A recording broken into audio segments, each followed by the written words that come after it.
Thank you. Good evening. I don't hear any back. Good evening. Good evening. All right. That's what participatory democracy is about, give and take. The public advocate's office needs to be changed. You need a civil rights, social justice mindset in that office. And when I say civil rights, I mean animal rights, and equally important, the rights of people who own animals.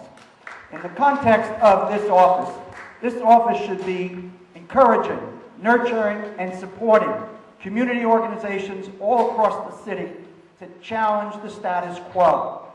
This office is unique because it is outside but inside. What I mean by that is you are not part of the political system.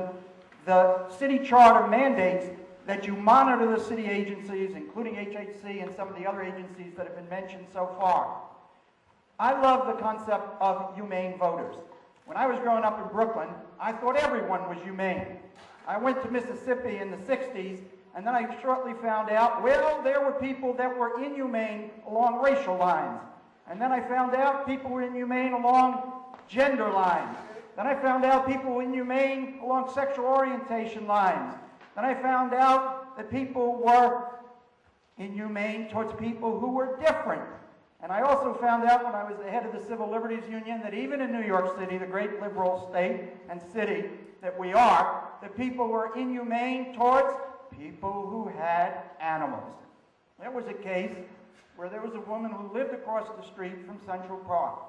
She took her 2 dogs into the park, and the cops there from the Parks Department targeted her because as she was walking back from the park into her home, which was right across the street on Central Park West, she did not have the leash on. And so they gave her a summons. But then when they said, we want your ID, there was no reason to have the ID because she just came out into the park and came back. When she didn't have her ID, they took her to jail. And she had to remain in jail before someone would come and identify her. That is inhumane. During that period, I went into the park. I met with so many of the people who were owners of dogs and animals and became to understand the discrimination that exists even in this city towards people who are in this room and others.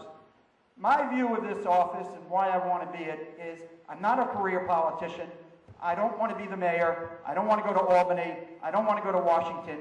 I just want to be what I've been for 4 decades, the people's lawyer, the people's advocate, organizing people like yourself to take on the issues that you've already raised and to encourage people by setting up an institute of advocacy so people learn how to be advocates, learn how to self-empower themselves and their groups, and then when the issues come up, people know exactly what to do, and the Public Advocate's Office is the central focus of giving backup technically, morally, legally, and financially to the people who want to challenge things that they believe are inhumane. I still believe that there are hundreds of thousands of New Yorkers who still believe that we can do better than we're doing now, and I want to be the public advocate to help that happen.